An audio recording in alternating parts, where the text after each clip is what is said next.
Hi to everybody. I'm Chiara Cavalieri, president of Italian Egyptian Association. And we have as a guest Emad Khalil, Professor of Maritime Archaeology and founding director of the Alexandria Centre for Maritime Archaeology and Underwater Cultural Heritage. Professor Khalil is vice president of the UNESCO Scientific and Technical Advisory Body of the 201 Convention, and he is the holder of UNESCO Chair in Underwater Cultural Heritage. Professor Khalil was awarded the State Instinctive Award by the Egyptian Ministry of Culture, the Academic Excellence Award by the Union of Arab Archaeologists, the Alexandria University Academic Achievement Award, the Honor Frost Foundation Research Grant, and the British Council Global Alumni Award for Professional Achievement.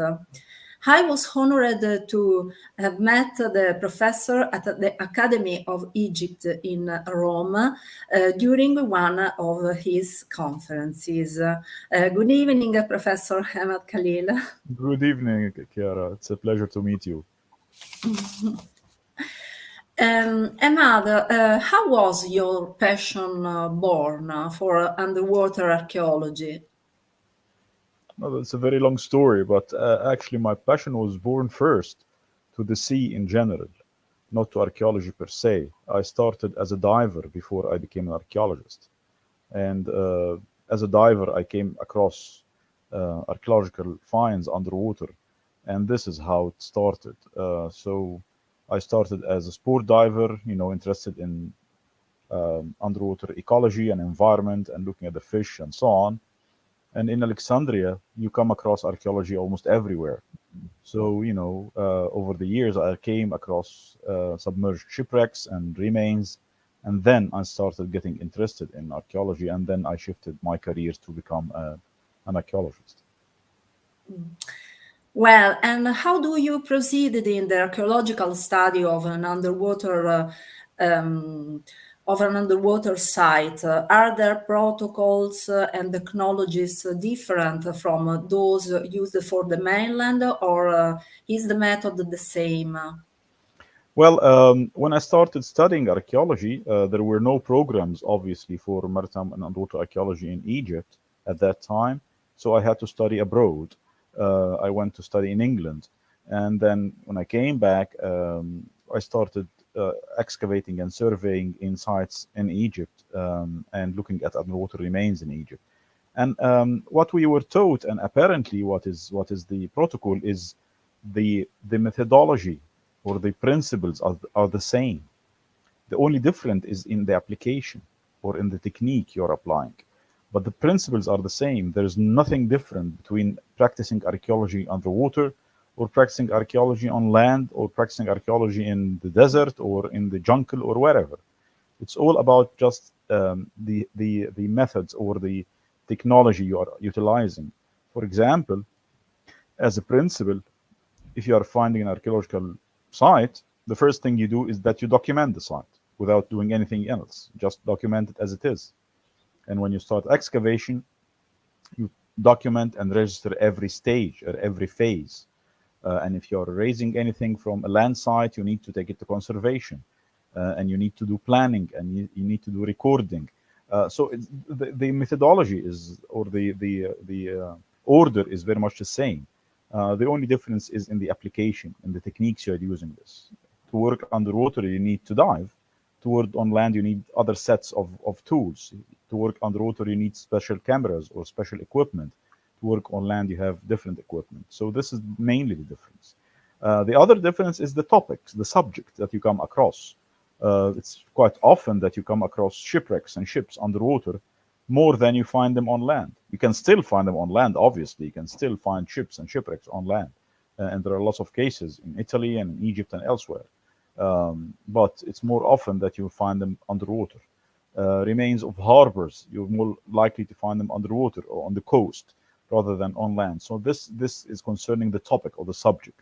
But again, the principles are the same. And how is an artifact found in the seas preserved? And which are the general conditions of deterioration compared to artifacts found on land? Well, generally speaking, again, there are certain types of material that survive much better underwater than on land. And there are other types of material that survive almost the same. So, for example, stone products like stone made of hard stones like granite or basalt, they would survive the same on land or underwater. Different types of stones like limestone or sandstone, they would slightly survive better on land. Other types of stone like uh, marble, for example, would not survive properly underwater, would be deteriorated. On the other hand, certain material like organic material, like bones, leather, remains of plants, remains of wood, obviously, they survive much, much better underwater because of the lack of oxygen. So the main factor of deterioration of organic material is oxygen. And because water has less oxygen than on the air, organic materials survive much better for a longer time. It's very common to find, pieces of wood which are 4,000 years old underwater, but it's not that common to find it on land, except in very extreme conditions, like in Egyptian tombs, for example, where it's totally dry and sealed, or in the Egyptian desert, where it's totally dry again. But normally, organic material would not survive on land; would survive much better underwater. However, for both organic and non-organic material, you have to take them right away to conservation, because spending so much time in the marine environment, material in general, they would absorb quantities of salt, and this salt, if it was left to dry in the air, it will damage the object, sometimes in a matter of hours. So all objects raised from underwater environment has to be taken directly to a process that we call desalination or desalinization, which is removing the salt from the material so it can be dried after that. And which are the new frontiers of underwater archaeology in comparison with 20 years ago? Well, actually, compared to a few years ago, because underwater archaeology is developing so fast, much faster than terrestrial archaeology, actually, because of the development of technology. Well, now it's very common to start working in depth, way below diving depth. A few years ago, it was limited to the diving limits that we all know, 40 meters, 50 meters, or whatever. But now surveying an actual excavation at depth, below 1,000 meters or more, is happening in different places around the world. The very famous project, the Black Sea Surveying Project, that was conducted a few years ago, it was surveying and locating and raising samples from shipwrecks that are at minimum 800 meters. So deep water archaeology is becoming the norm somehow. It's becoming very common somehow, with the existence of equipment, and even the equipment is becoming much cheaper than it was used to be. I mean, you don't need millions and millions of dollars or euros to do something like this. You can rely on certain equipment which has not huge amount of money to look underwater in very great depth. The other aspect is utilizing the technology of virtual reality and augmented reality to display underwater sites to the public. As a principle, we cannot excavate everything we find. This is not practical. It's not possible. If you find something underwater, the logic would not be to excavate it right away, because excavation requires a lot of other procedures. It requires conservation, maintenance, storage, museums, displays, a lot of things. So the UNESCO has been calling for what we call in situ preservation, or leaving artifacts underwater where they were found in normal conditions. Of course, in certain cases, you have to excavate the site, but normally, if it's possible, you can just leave the sites where they are if they are protected enough. However, that leads us to the problem of presenting the sites to the public. If the sites are underwater, how would the public see it? How would the people see it? How would the people enjoy it? And this is where, for example, virtual reality and augmented reality comes in, to develop virtual model of some of the sites and display it in museums, to film the sites in certain techniques and display it in museums or in cultural centers, so the people can enjoy it without having physically to dive. So technology now is becoming very fast and very rapid and cheap, actually, which enables us to extend more our activities underwater. And what do you feel when you find something re-emerging from the bottom of the sea? Well, anyone who has worked in archaeology have this feeling, and specifically underwater. Most of the things that you come across underwater has not been seen since they were lost. So you come across a ship, it's almost certain, or to a great extent of certainty, that no one have seen this ship since it was lost 100 years, 200 years, 1,000 years, 2,000 years, 3,000 years ago, or even more, until you find it. So just the idea that you are coming across something that has kept its secrets underwater for such a long time is very interesting and it's very exciting idea. To be the first or the second or the third person just to see a site since it has been gone from the face of the earth and has stayed underwater for hundreds of thousands of years, and you come across and you see it and you try to reconstruct the story backwards. And this is what we try to do all the time. You're trying to reconstruct the story, from the end to the beginning, from the time you find it until the time it was lost. What happened? How it was lost? How the ship wrecked? Where the people are? Did they survive? Did they die? Where were they going? Where were they coming from? What they were carrying? What about their families? What about their rituals? What about their behavior on the ship? What about the relationships on board of the ship? All these are bits and pieces of information that a maritime archaeologist is trying to reconstruct by studying an underwater site. It's a very exciting discipline, actually. It's very exciting. It has always been exciting. No matter how many times you come across a site or you study a site or you survey a site, it's still the same excitement exists, the same interest exists. In fact, your conference is the most beautiful conference I have seen in the Academy of Egypt in Rome. Thank you It's very very much. beautiful, exciting, and interesting. This is very kind of you. Thank you. And are there any risks for those who carry out this work, especially at great depths? Well, the risk exists anyway, regardless to the depth, and the problems exist anyway. One of the main problems that we're facing is challenge of time. You are limited, or you are restricted to a limited time underwater. It's unlike working on land in an excavation on land. You can excavate from sunrise to sunset on land, but underwater you are limited to a certain time. And that makes work complicated and very serious, because you don't have time to waste. Those of you who are familiar with diving, you know that maybe you have an hour underwater, a couple of hours to the maximum if the depth is shallow. So you need to get in, do the job, and get out safely. This risk does not really exist on land that much. The other thing is, or the other restriction is the depth, obviously. The deeper it is, the more complicated the diving process is. And there are lots of considerations that you need to consider when you're diving in a great depth. And actually, people who are working in underwater archaeology, at some point, you don't think about diving as an activity that you are doing. It's more like putting all your clothes on and going to work.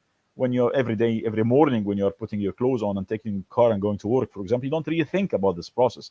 You do it just naturally. And underwater, you have to do the same thing. You have to come to a level of proficiency that you are doing everything right without having to think about it. Because you have a site, you have artifacts, you have a task that you need to finish, and you need to hand over to the following diver who will follow you, because you might be able to carry out one dive or two dives a day or three dives to the maximum.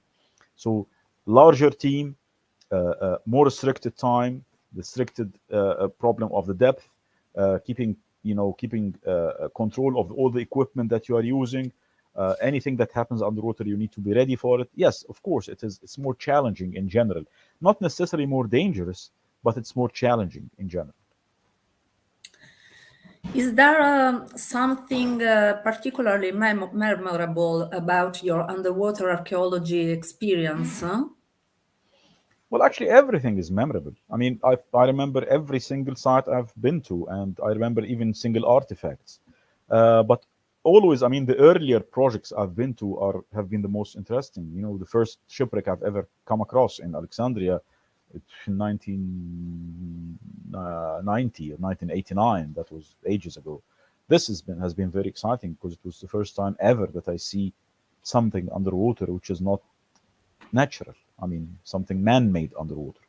A very important project that I've contributed to or worked to in the Red Sea as well in the 90s have been, you know, very memorable because this project excavating an 18th century shipwreck in the Red Sea in Egypt was a very complicated project. It was very difficult, actually. It was like more like a boot camp for archaeology. The site was deep, complicated, the sea was rough, the site was big, and a team was huge, and we worked there for like 3 years. So actually, projects are never the same. You never come across two projects or two sites which are similar. There is always something different about each site and each project, and it's always memorable. It's always things that you are remembering, and you're remembering situations and specific dives and specific people, and even sometimes specific artifacts that you come across. And there have been seen several collaboration between Egypt and Italy in the field of subaquatic archaeology. For example, in 2016, a convention was signed between the Egyptian Ministry of Antiquities and the Italian Ministry of Cultural Heritage and Activities for the Protection, Restoration and Enhancement of the subaquatic archaeological heritage along the Egyptian coasts. Italy has also participated in various subaquatic excavation missions in Egyptian waters, such as the one conducted in 2019 in the Abu Qir area, which led to the discovery of a Greek ship and numerous ancient amphorae. Yeah, this is true. Yes. Yes, and a widespread heritage that is difficult to register and even more difficult to protect.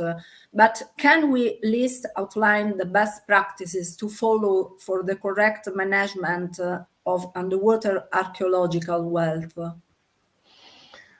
Well, best management, there is no, although there are guidelines everywhere. There are guidelines of the UNESCO, and there is a guidelines of the ICOMOS, and guidelines everywhere. But management of site is very much site specific.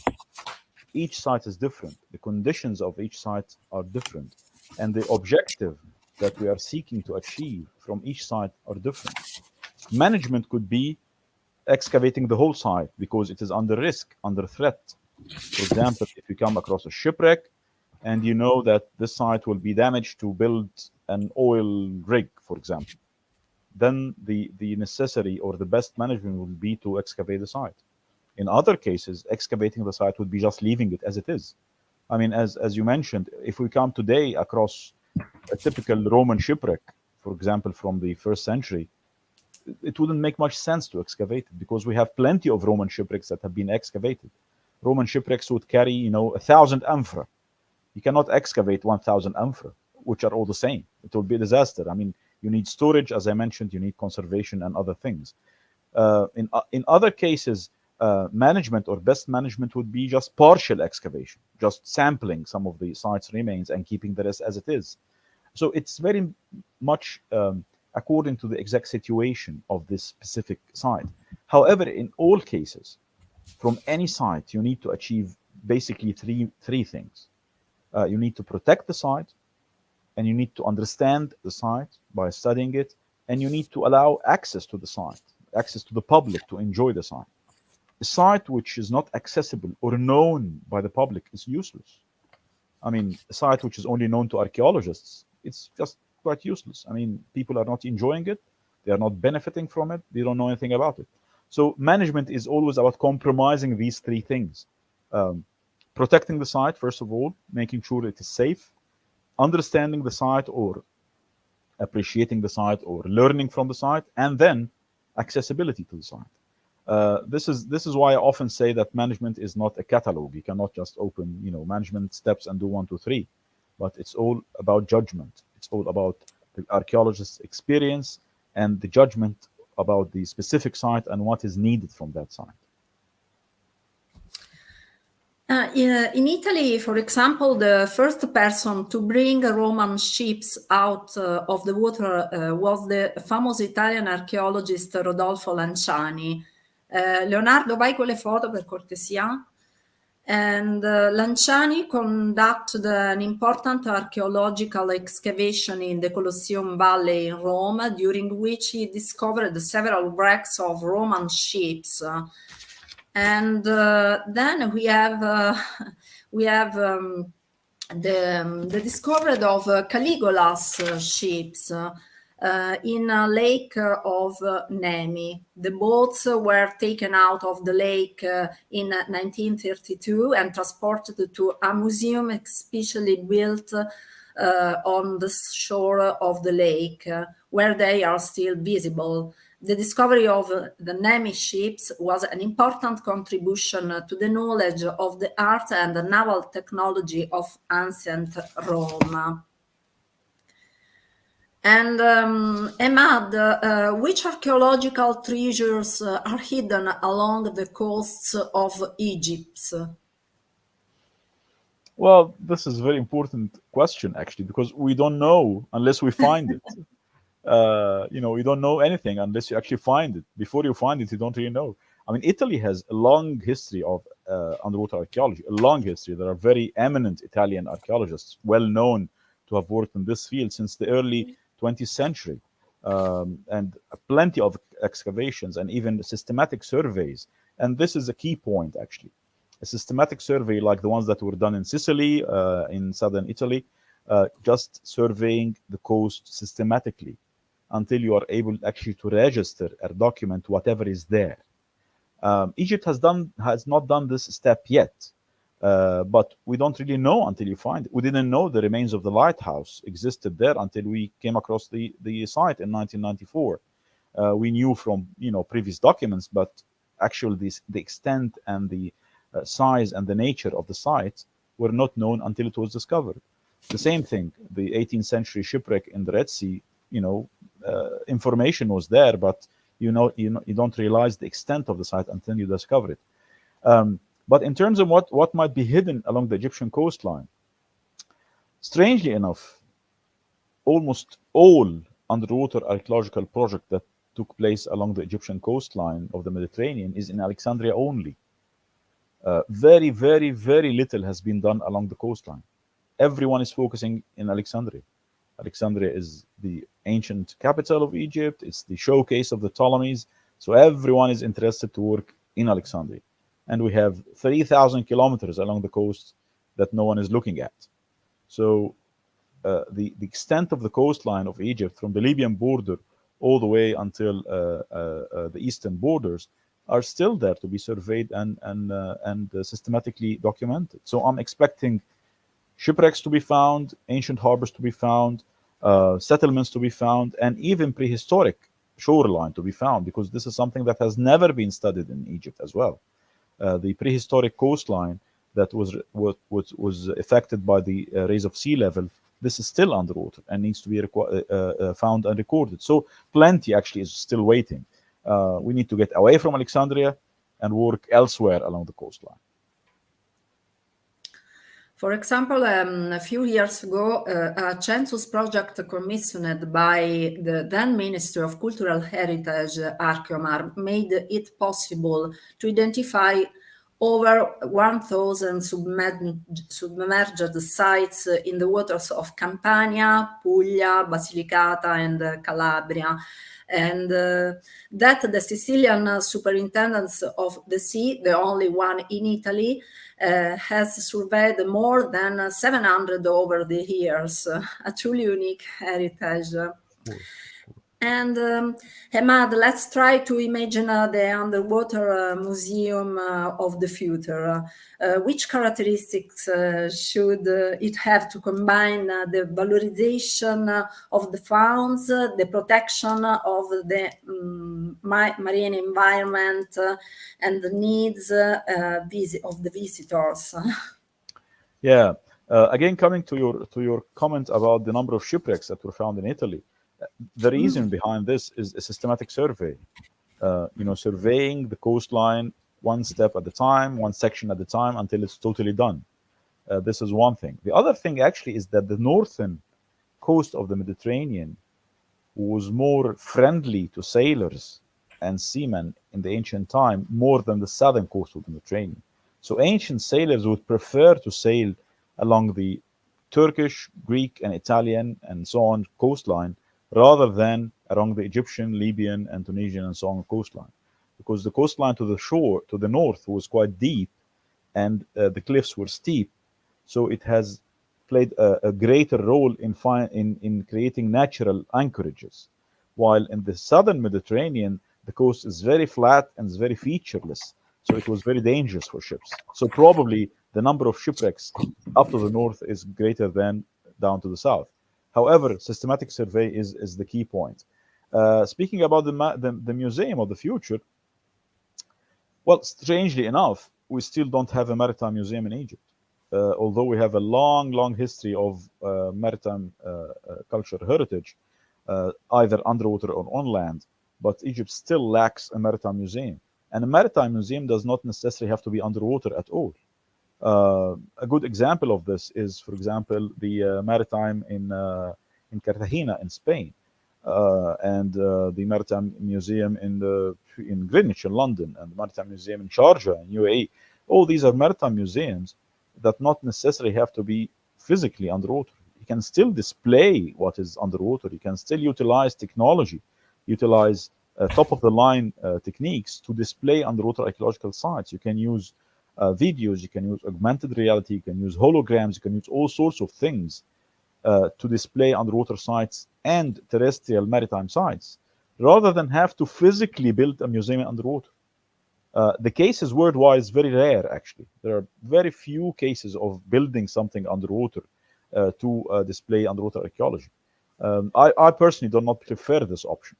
I prefer, the traditional type of museum, but oriented towards maritime and underwater archaeology. And you can use all sorts of tools to do this. There is, incredible displays in England, in Italy as well, in Spain, and even in Turkey, and many ways of doing this, rather than building something underwater. And a dream that as an underwater archaeologist you would like to fulfill? Well, definitely to have a maritime museum in Egypt. Definitely. If this happens, no one would be more happier than myself, because you cannot imagine a country with Egyptian civilization starting, from probably the Egyptians were the first people to create a ship. They were the first people probably to create a sail. So we go back deep in history in maritime archaeological remains, maritime archaeological material. But not having a maritime archaeology does not really make much sense. So yeah, this is definitely a dream that I would like to see happening. A dedicated maritime archaeology for the Egyptian cultural heritage, maritime cultural heritage. Thank you very much, Prof. Thank you, Emad Chiara. Khalil. I am honored to have known you. The honor is mine, dear. The honor is mine. Thank you very much.